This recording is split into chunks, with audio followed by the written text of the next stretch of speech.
Bonjour Élise. Bonjour.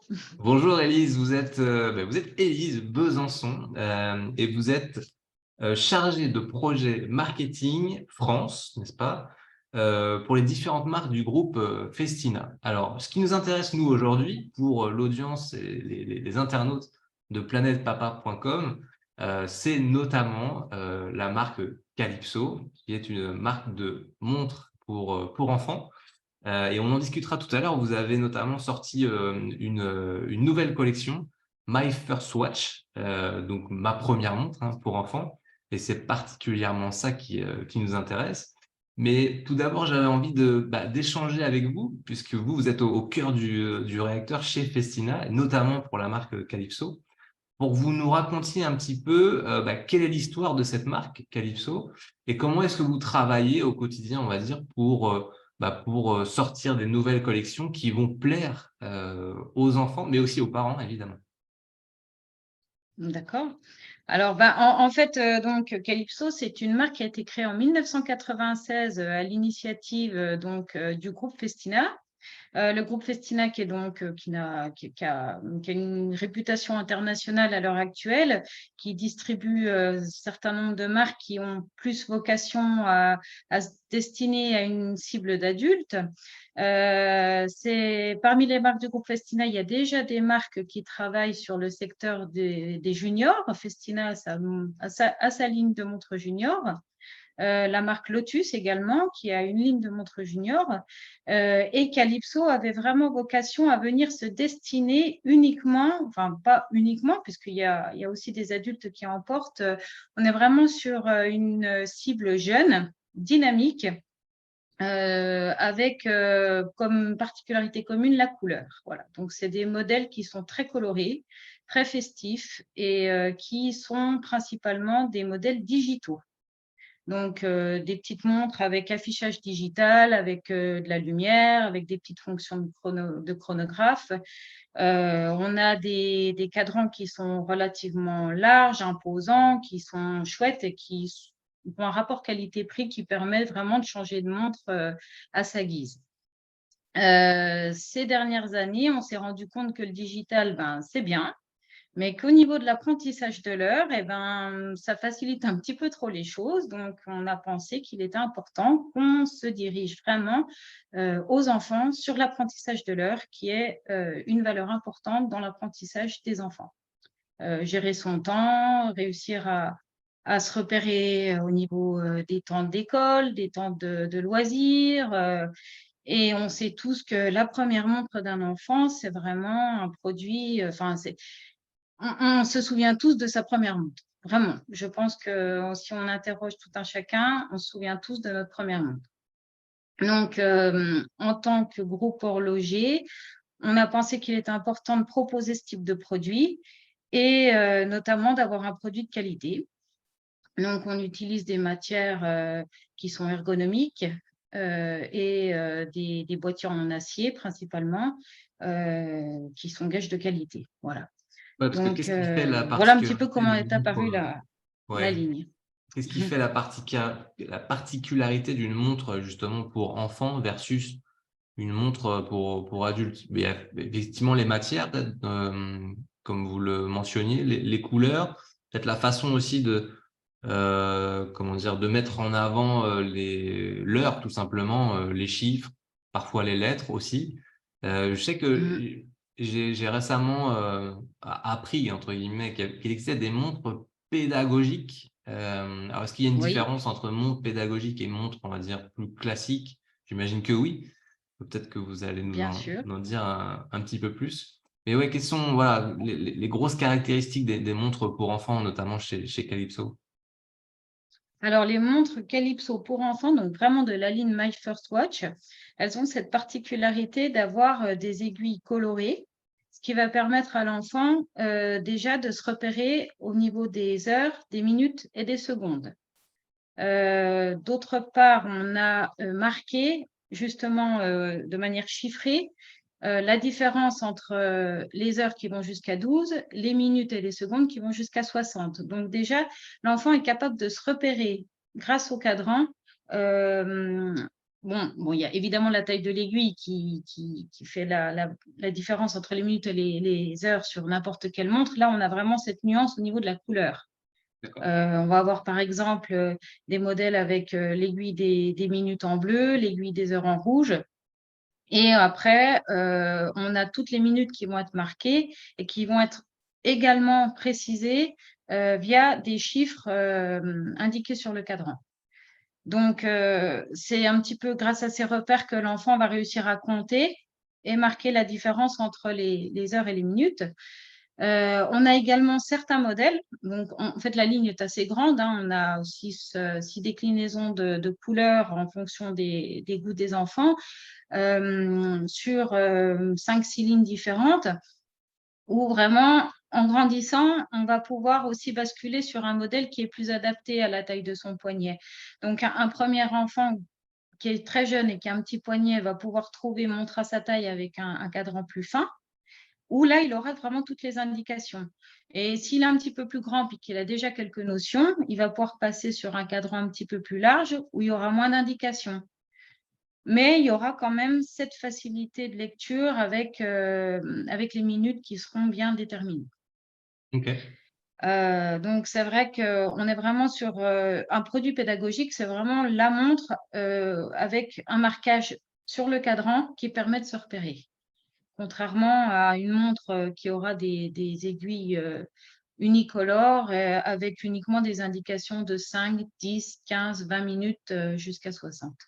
J'ai même vu que sur alors, certains modèles, sur plusieurs modèles, je crois bien, on a même marqué sur les aiguilles à quoi elles servent. Donc, aiguille de l'heure, aiguille des minutes. Alors, pas forcément Voilà. des secondes, pas sur la trotteuse parce que c'est trop fin, mais on se repère vraiment, vraiment bien. C'est hyper minutieux et hyper facile finalement derrière pour Ce pouvoir qui donne lire l'heure. également un petit côté ludique. Et pour le petit côté ludique, on a également sur certains modèles précisé les quarts d'heure, les demi-heures, les trois quarts d'heure en anglais aussi. Voilà, donc on a même une petite notion d'anglais qui vient s'imbriquer à cet apprentissage.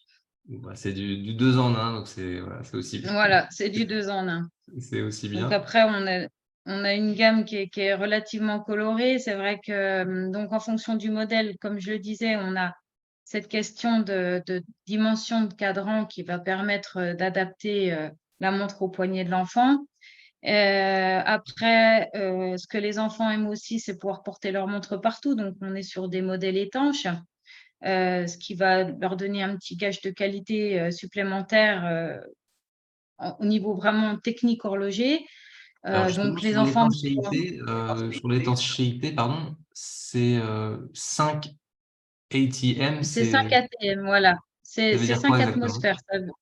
Ça veut dire que la montre va pouvoir subir une pression atmosphérique de 5, ce qui permet, bon, avec une étanchéité de 5, on va pouvoir aller à la piscine, on va pouvoir prendre sa douche, on va pouvoir jouer dehors sous la pluie, sans risque que la montre D'accord. soit imprégnée. Voilà. Ok, L'étanchéité minimale, elle va être de 3. Donc là, on a du 5 et du 10. ok, Ce qui va super. permettre de plonger également en profondeur avec une étanchéité de 10 où on va pouvoir aller plonger jusqu'à dans la piscine sans inconvénient. Ok, bon, génial. C'est vrai que c'est important quand on achète une montre pour enfants qu'elle soit vraiment voilà, bien étanche pour l'été notamment. Mm, Voilà, à la plage et à la piscine, c'est toujours voilà. Pour les parents, c'est une vraie interrogation et un vrai mm, point, mm. notamment au moment de l'achat justement de la montre. Et sur les bracelets, on est sur principalement des bracelets en silicone, c'est ça? Oui, c'est ça. Des bracelets en silicone qui sont très ergonomiques et qui s'adaptent à tous les poignets. Voilà, c'est l'avantage de pouvoir les régler à la dimension que l'on souhaite. Ça gratte pas, ça va s'adapter au poignet dans le sens où c'est doux, c'est pas rigide et c'est vraiment ergonomique. Ouais, il n'y a pas de risque de blessure non plus ou de Non. voilà, c'est une matière Mm. soft, on va dire, hyper douce. Donc, Ouais, c'est ça. c'est vrai que c'est OK, c'est intéressant. OK. Qui vont Et se juste, développer autant sur différentes couleurs, avec des produits un petit peu plus fun, avec des motifs. Donc, ça, c'est au choix de l'enfant, évidemment. Mm. ouais, alors on retrouve alors certains modèles qui sont relativement genrés avec voilà, des montres bleues avec un ballon de foot pour les garçons ou des filles d'ailleurs, hein, mais bon, admettons. Des licornes. Et des Mm. montres plus voilà, licorne, rose. Mais c'est pas sur tous les modèles. En fait, il y a très peu de modèles qui sont assez, on va dire, euh, pas genrés, mais je sais pas comment dire, mais ou très Oui, marqués, on va dire. alors, on va dire que les modèles à motifs, ils sont plutôt sur une gamme qui est moins pédagogique. Les modèles pédagogiques, pour la plupart, sont vraiment sur des bracelets unis, allant du rose au violet, au bleu, au turquoise, Ouais. pour que chacun y trouve son bonheur. Ouais. Voilà, Il y a quel même que soit le sexe. il y a même du C'est noir, ch- effectivement, qui est pas mal aussi, Oui, noir et oui, oui. orangé. Très sympa, effectivement. Et alors en termes de prix, ça oscille finalement entre quoi, 29 euros et une cinquantaine d'euros 49 € et 49 euros. 49 € pour le modèle, on va dire, le plus cher. La différence de prix va s'expliquer sur le boîtier, où on a, pour les produits à 49 € un boîtier en acier inoxydable, et sur les modèles à 29 € un boîtier plastique. Ok. Donc c'est ouais, sur voilà, les boîtiers inoxydables, c'est des montres qui potentiellement peuvent durer plus longtemps aussi, qui sont plus résistantes. Oui, et qui vont être également plus faciles à réparer si Ouais. besoin. Voilà. Mm. S'il faut changer la pile, bon, après, voilà, ça, c'est des choses que n'importe quel bijoutier horloger sera capable de faire au niveau. Alors justement, où est-ce qu'on peut les trouver? Où est-ce qu'on peut trouver la dernière collection My First Watch? On peut la retrouver sur Internet, bien sûr, j'imagine, et chez les Alors, revendeurs. à l'heure actuelle, c'est au sein d'un réseau de 900 bijoutiers que la montre est vendue. Ok, Donc, on a des bijoutiers horlogers partout en France, dans n'importe quelle ville. Il suffit d'aller sur le site pour avoir accès à la liste des distributeurs. Et également, effectivement, sur un site internet qui s'appelle Time Road, où toute la collection est exposée. ok, super. On mettra les liens dans l'article et Mm. dans la vidéo, bien sûr. Une des questions qui peut vraiment intéresser les parents, c'est comment est-ce que vous faites, vous, marque créateur de montres, pour créer des montres qui vont véritablement être adoptées par les enfants? Est-ce que vous faites des études en amont? Est-ce que vous faites des tests? Quel type de tests? Est-ce que c'est des montres qu'on va retrouver en France, mais aussi à l'étranger? Est-ce que en fonction des pays, voilà, les collections sont Ça dépend. différentes, les goûts et les envies des enfants sont différents. Comment est-ce que vous travaillez justement avant de sortir ce type de nouvelles collections? Bon, alors, bon, déjà, le groupe Festina, c'est un groupe international, hein, qui a un siège en Espagne. Donc, en termes de production et de distribution, on est vraiment sur une distribution internationale. Les collections, elles sont surtout choisies en fonction de la marque. Évidemment, on est sur un produit coloré, on est sur un produit ludique, on est sur un produit qui a du peps. Donc, en fait, finalement, c'est intrinsèque à la marque et on essaie vraiment de sortir des collections en fonction des tendances des couleurs du moment. En fonction, on a une grosse, vaste collection une large collection de produits pour tous les goûts. Les nouveautés vont surtout être marquées par les couleurs, c'est vraiment ce qui va créer la différence dans la création des nouveaux produits. Là, c'est vraiment une identité propre en fait. Il suffit de regarder un petit peu la collection pour le voir. Et finalement, cette ligne-là, elle était manquante à la collection, elle était inévitable. Donc, en fait, c'est venu vraiment d'une idée de se dire, mais finalement, est-ce que les enfants savent apprendre l'heure avec une montre? L'heure est indiquée partout, effectivement, et on s'est demandé s'il y avait encore un apprentissage de l'heure à l'aide de sa première montre. Donc, c'était vraiment un produit manquant à la collection et c'était évident qu'il fallait le faire, en fait. Voilà. Il n'y a pas eu d'études à faire pour lancer cette ligne-là.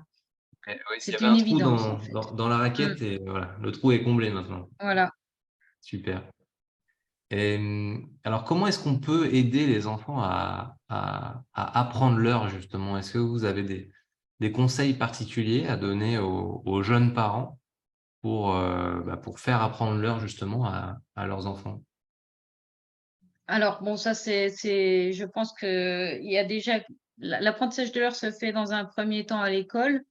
Donc, effectivement, je pense que la montre va plus être le petit accessoire qui va permettre de s'entraîner, de s'amuser, de le montrer à ses copains, de le montrer à ses copines, de se repérer au niveau de ses activités. Et je pense que la première chose à faire, c'est déjà d'aider l'enfant à se repérer au niveau de ses activités qui vont construire sa journée. Si par exemple le matin, il sait qu'il a école à 8h30, peut-être que le parent peut lui indiquer qu'à 8h20, c'est l'heure de partir et un petit peu le guider sur des temps précis de sa journée. Si par exemple, il a piscine à 14h, eh ben, de pouvoir lui dire qu'à 14h, à 13h45, il doit se tenir prêt. Donc, je pense qu'en fait, l'apprentissage de l'heure est guidé aussi par les activités du quotidien. Et c'est aussi lors de l'achat d'une première montre de montrer qu'on y porte de l'intérêt, puisque je pense que l'enfant, ce qu'il va aimer aussi, c'est de pouvoir dialoguer, échanger avec ses parents ou la personne qui va lui offrir sa montre pour finalement créer du lien via cette première montre qui restera finalement un souvenir à vie. Voilà. C'est vrai, vous avez bien Donc, raison parce que j'ai retrouvé la mienne il n'y a pas si longtemps que ça. C'était une montre Tintin que j'ai toujours. Donc, et aujourd'hui, j'ai presque 40 ans. Je sais plus à quel âge justement j'ai eu cette première montre, mais vous allez peut-être pouvoir nous le dire. Vers quel âge les enfants en moyenne ont leur première montre? alors, on va avoir des enfants qui vont avoir une première montre parce que c'est joli au poignet, mais qui n'auront pas forcément une notion de l'heure. Je pense qu'au niveau de l'apprentissage, c'est pas avant le CP. Donc, on va avoir, enfin, pour qu'il y ait réellement du sens à ce premier achat, je pense que 6-7 ans, ça reste l'âge, on va dire, où l'enfant va avoir conscience aussi de cet investissement. Évidemment, il y a beaucoup d'enfants qui vont porter des montres avant, mais qui n'auront pas forcément cette notion de l'apprentissage de l'heure. Ouais, ce sera Moi, je plus pense que un accessoire de CP-CE1, mode, voilà, voilà, c'est ça. plus qu'autre chose. Ouais. D'ailleurs, Mm. la montre, hein, de manière générale, c'est aussi un accessoire de mode, même pour les adultes aujourd'hui qui, quand ils regardent l'heure, ils le regardent davantage plus sur leur téléphone maintenant, plus que sur leur montre, même quand ils en ont une. Moi le Mm, premier, malheureusement. Mais c'est vrai que c'est un accessoire de mode à part entière. Donc, au-delà de l'apprentissage de l'heure, pour les parents aussi qui nous écoutent, c'est aussi un accessoire de mode à part entière pour les garçons et pour les filles dès le plus jeune âge. Ça peut être très sympa. Et en tout cas, comme première montre ou comme cadeau de Noël ou d'anniversaire, c'est vrai que la première montre, c'est un achat, enfin, c'est un cadeau presque inoubliable, je pense. on Justement pour s'en les souvient, parents, oui. est-ce que vous avez, vous, des conseils à donner ou des astuces à donner aux parents au moment justement d'acheter cette fameuse première montre, cette fameuse First Watch? Eh ben, bah déjà, connaître son enfant, hein, pour commencer, puisque évidemment, il y a les goûts et les couleurs. Je pense qu'avoir un petit peu une idée de ce qu'aime son enfant, ça va déjà aider à sélectionner, on va dire, un look, un style. Après, sur une première montre, effectivement, de voir l'âge, la taille du poignet, puisque comme je le disais, bon, en tout cas parmi la collection Calypso, on a vraiment des cadrans qui vont commencer à 27 mm, mais qui vont aller jusqu'à 36 mm.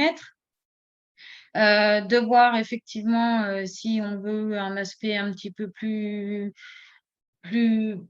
vraiment simpliciste, enfin très très voilà, basique, ou si on veut quelque chose à motif. Ne pas oublier que l'enfant va grandir, donc effectivement, peut-être qu'un modèle uni va être plus facile à porter plus longtemps. Donc, oui, enfin, chaque cas unique, chaque famille unique. Tout ce que je sais, c'est qu'au niveau de notre distribution, on passe par l'intermédiaire d'un réseau de bijoutiers qui sont aussi là pour conseiller, Bien puisque sûr. justement, on est vraiment sur un produit horloger pur et dur, et que le mieux, c'est évidemment d'en parler à la personne qui va être à même de nous renseigner au moment de l'achat. Voilà. Ok, Je très pense bien. effectivement que un boîtier en acier, c'est une valeur sûre. Un bracelet silicone également. Bon, en termes d'adaptation au poignet, on aura ce qu'il faut, c'est une évidence. Donc après, c'est vraiment au niveau des goûts et des couleurs et de l'âge de l'enfant qu'on va sélectionner tel ou tel modèle. Super, très clair. Merci Mm. pour ces conseils. Moi, j'avais peut-être une question plus personnelle. Euh, Quels sont les chiffres aujourd'hui ou les grandes tendances, on va dire, sur le marché de la montre pour enfants? Est-ce que c'est un marché qui est stable, c'est un marché qui est en croissance, ou c'est un marché qui est plutôt en décroissance? Par rapport à, voilà, à votre position, qu'est-ce que vous pouvez nous dire là-dessus, sur ce marché-là? Ah, c'est un marché stable. C'est un marché tout à fait stable, puisque finalement, comme on l'a pu l'évoquer tout à l'heure, la première montre, c'est la première montre. Et que même si on n'a pas besoin de regarder l'heure à droite, à gauche, enfin, de regarder sa montre pour connaître l'heure, ça reste un objet qu'on affectionne. Donc, je pense que n'importe quel enfant a rêvé de sa première montre. Je suis maman aussi, donc je l'ai aussi vécu à titre personnel. Et je sais que mon fils ne porte pas forcément sa montre tous les jours, mais c'est un produit qui reste un produit de valeur à ses yeux. Et on est sur une cible, enfin, on est sur une gamme de prix qui est tout à fait accessible, ce qui permet également d'évoluer et de changer régulièrement.